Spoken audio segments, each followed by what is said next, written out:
하나님 말씀 창세기 19장 1절에서 3절 말씀입니다. 날이 저물 때에 그 두 천사가 소돔에 이르니 마침 롯이 소돔 성문에 앉았다가 그들을 보고 일어나 영접하고 땅에 엎드려 절하여 가로되 내 주여 돌이켜 종의 집으로 들어와 발을 씻고 주무시고 일찍 일어나 갈 길을 가소서. 그들이 가로되 아니라 우리가 거리에서 경야하리라. 롯이 간청하며 그제야 돌이켜서 그 집으로 들어오는지라. 롯이 그들을 위하여 식탁을 베풀고 무교봉을 구우니 그들이 먹으니라. 아멘. 히브리서 13장 2절에 부지 중에 천사를 영접한 이들이 있다라고 하죠. 그러면서 손님 대접하기를 잊지 말라, 나그네 대접하기를 쉬지 말라, 그렇게 말씀하셨습니다. 구약에는 말 그대로 나그네는 나그네입니다. 신명기 10장 18절에 보게 되면 여호와 하나님께서 이런 말씀을 하십니다. 고아와 과부를 위하여 신원하시며, 고아와 과부를 위해서 판결하신다는 겁니다. 그러니 고아와 과부를 함부로 대하지 말라, 그렇게 말씀하시고 나그네를 또 사랑하신다는 겁니다.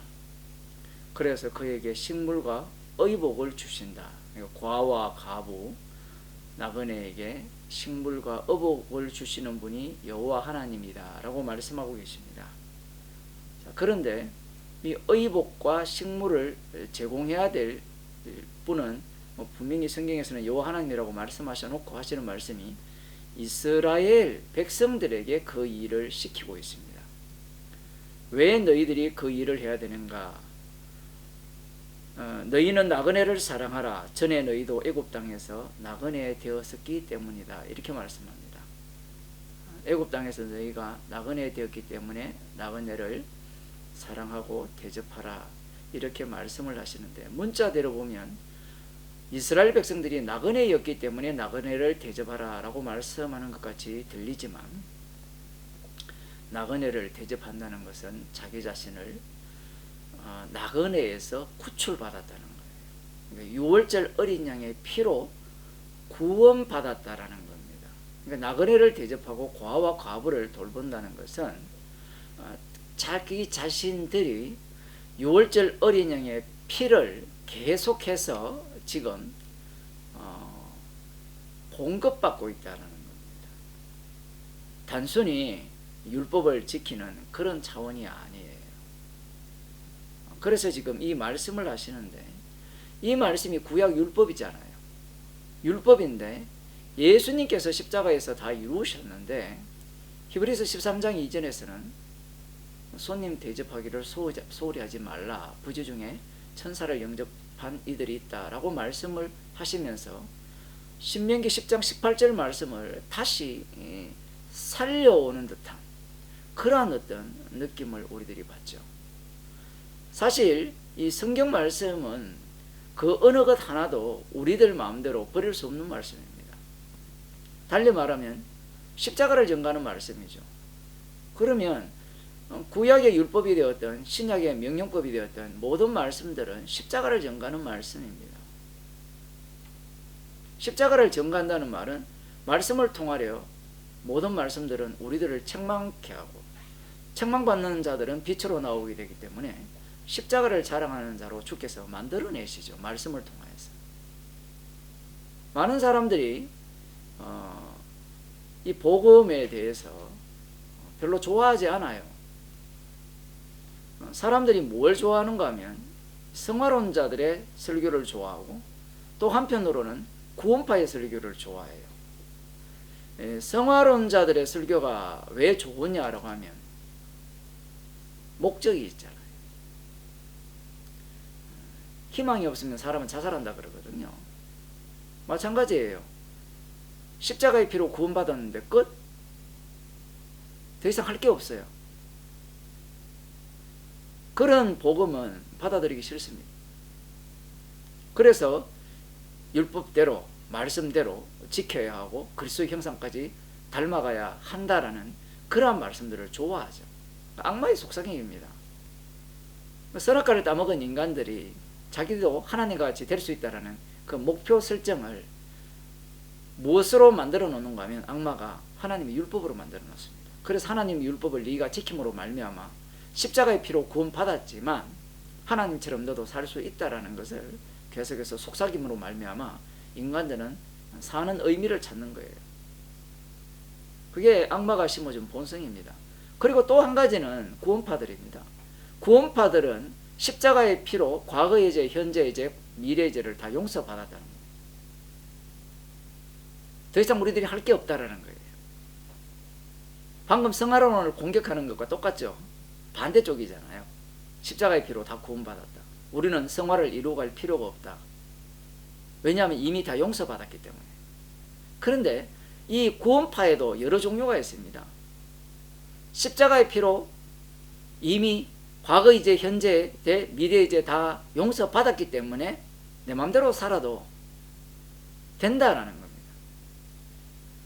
내 마음대로 살아도 된다는 이 말은 예수님이 십자가의 피로 너를 용서했기 때문에 너는 너 마음대로 살아도 이미 용서받은 자야라는 이야기예요. 십자가의 피로 용서받았으면 그 안에는 누가 삽니까? 그리스도가 살죠. 그런 걸 모릅니다. 또 구원파 중에 하나는 이미 다 구원받았기 때문에 다락방이 그런 주장을 한다고 하는데 우리가 범죄함으로 말미암아 누리지 못했던 그 축복을 마음껏 누려야 된다는 겁니다. 누리려면 말씀대로 살아야 될 거 아니에요. 다시 율법을 슬그머리 끌고 올 가능성이 상당히 높죠. 또 한 부류는 십자가의 피로 다 구원받았어요. 그런데 그걸 우리가 유지해야 된다는 겁니다. 이게 피로 구원받은 거는 맞는데 그걸 우리가 유지해야 되는 거예요. 유지하는 방식이 무엇이냐? 자기 집단에 충성봉사하는 겁니다. 전도 인원 채우고 헌금 액수 채우고 그런 구원파들이 있죠. 또 한 다른 구원파는 성화론적 구원파죠. 그게 바울의 세 관점을 주장하는 자들입니다. 어린 양의 피로 구원받았지만 그래 맞아요. 과거의 죄, 현재, 미래의 죄 다 용서받았어요. 그러나 그 용서가 나의 것이 되려면 주님이 우리가 죽기 전까지 죽을 때까지 주님이 재림하실 때까지 우리는 선한 싸움을 싸워서 이스라엘 백성들이 광야에서 멸망을 당한 것 같이 멸망당하면 안 되고 요단강을 건너서 약속의 땅에 들어가야 된다는 주장입니다. 이 모든 어떤 주장들의 특징이 무엇이냐라고 하면 별로 지루하지가 않아요. 자기가 살아가는 즐거움이 있습니다. 십자가의 피로 과거의 죄, 현재의 죄, 미래에 대해 다 용서받았으니까 내 마음대로 산다 라고 할 때 이 사람들도 지루하지 않아요. 왜냐하면 내 마음대로 살면요 자기 욕망을 마음껏 추구할 수 있거든요. 하고 싶은 대로 살아요.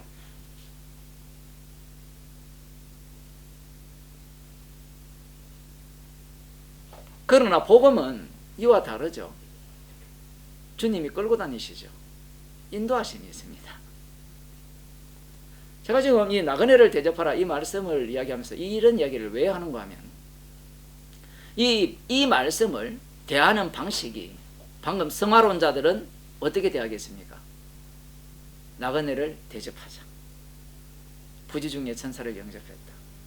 구원파들은 어떻게 이렇게 적용할까요?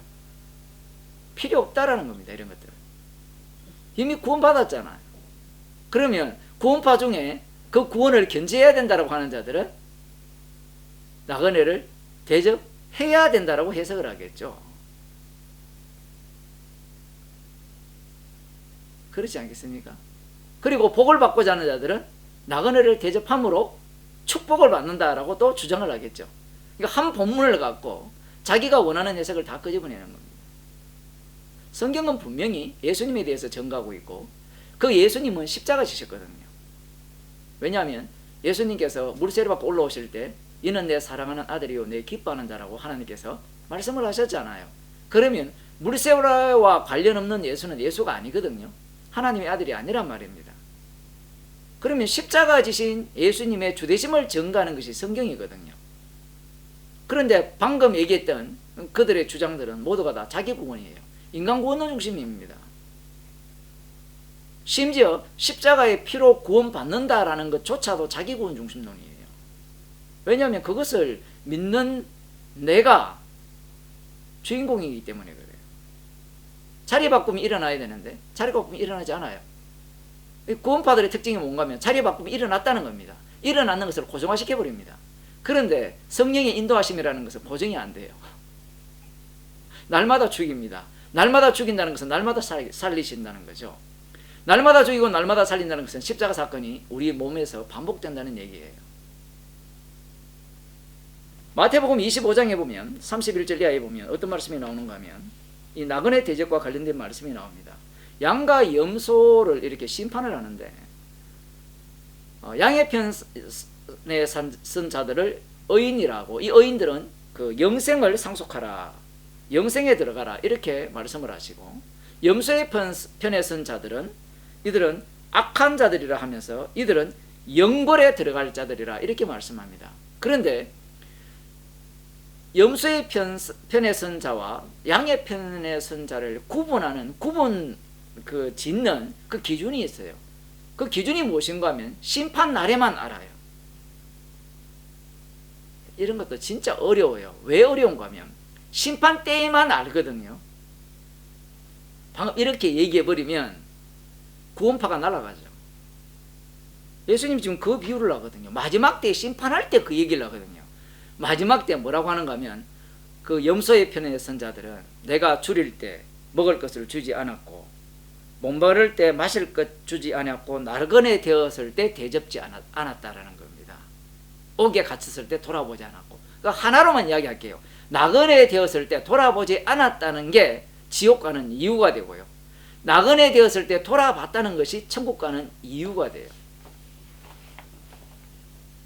정말 천국 지옥이 간단하죠. 아니, 나그네를 돌아보는 것이 천국 갈 조건이고 나그네를 돌아보지 않는 것이 지옥 갈 이유라면 나그네 대접하면 안 됩니까? 율법대로. 히브리서 13장 2절 말씀대로 나그네를 대접하면 되잖아요. 그렇지 않습니까? 그런데 여기에서 보게 되면 정말 놀라운 말씀이 나옵니다. 양의 편에 선 자들에게 네가 나그네를 대접했다는 겁니다. 그 나그네가 누군가 하면 예수님의 형제 중 지극히 작은 자라는 거예요. 그런데 이 양의 편에 선 사람들이 뭐라고 이야기하는가 하면 나 그런 적 없다라고 얘기해요. 의인들이 하는 말이, 천국에 들어갈 자들이 하는 말이 그런 적 없다라는 겁니다. 왜 그런 적 없을까요? 이 이야기는 조금 이따가 하고요. 그러면 염소편에 선 자들에게 똑같이 예수님이 말씀하시거든요. 심판주 되시는 예수님이 너는 영벌에 들어가라. 저 왜 들어야 됩니까? 라고 물으니까 묻지도 않지만 먼저 말씀하시면서 나그네를 대접하지 않았다는 거예요. 그 나그네가 누군가 하면 나의 형제 중 지극히 작은 자. 그 작은 자에게 한 것이 내게 한 것이라고 말씀하시거든요. 그러니까 이 염소편에 선 자들이 하는 말이 우리가 언제 주님을 대접치 않았습니까? 라고 이야기를 해요. 이 말이 무슨 말인지 이해되시죠? 대접했다는 겁니다. 의인의 양의 편에 선 자들은 대접한 적이 없다 하고 이 염소편에 선 자들은 대접한 적이 있다라는 거예요. 그럼 이들이 있다는 말이 거짓말일까요? 참말일까요? 참말입니다. 거짓말이 아니에요. 문제는 어디에서 구분되는가 하면 의인과 악인의 특징이, 의인은 주님의 말씀대로 성령이 임하면 땅끝까지 이르러 내 정인이 되리라 하셨어요. 이들은 성령의 인도하심을 따라 살기 때문에 자기가 한 게 몰라요. 주님이 미는 대로 밀린 거예요. 그런데 악인 편에 선 자들은 아까 전에 얘기했던 구원파가 되었던 성화론자가 얘기했던 모두가 주인공이 자기이기 때문에 자기 자신이 주의 말씀대로 주의 정인이 되는 거예요. 자기가 주의 정인으로 사는 겁니다. 정인으로 사니까 주님 말씀대로 지극히 작은 자를 대접하는 거예요. 가령 이런 거죠. 갈라디아서에 보면 재밌는 현상이 일어나는데 사도 바울이 지극히 작은 자예요. 자, 거기에서는 어떤 상황이 벌어지는가 하면 사도 바울이 복음을 전하잖아요. 복음을 전하는데 이 복음이 싫어요. 십자가 복음이 싫어요. 처음에는 좋았는데 그게 싫은 겁니다. 그 모습이 바로 지극히 작은 자에게 하지 않는 거죠. 그래서 사도 바울이 십자가를 증거하죠. 증거할 때 그것을 듣는다면 지극히 작은 자를 대접한 것이 되고, 사도 바울의 십자가 복음을 듣지 않는다면, 책망받지 않는다면 그들은 지극히 작은 자를 대접하지 않은 것이 되죠. 그런데 그들 중에 사도 바울을 대접하지 않는 자들은 누구를 대접하는가 하면 자기 종을 삼기 위한 자들, 자기 종을 삼기 위해서 열심을 내는 자들을 영접을 해요. 그들을 영접해서 그들은 열심히 그들을 섬기는 겁니다. 이것만 보면 이들은 염소편과 양내편 아니잖아요. 전혀 제3의 집단이잖아요. 그런데 여기에서 우리가 한 가지 더 생각해야 되는 게 이런 거죠. 이제 우리들을 이야기하는 겁니다. 우리는 이미 그 정답을 알았죠. 제1번은 사도 바울의 십자가 복음을 듣는 자고, 2번은 그 복음을 거부하는 자였잖아요. 거부하는 자가 지극히 작은 자를 대적한 거죠.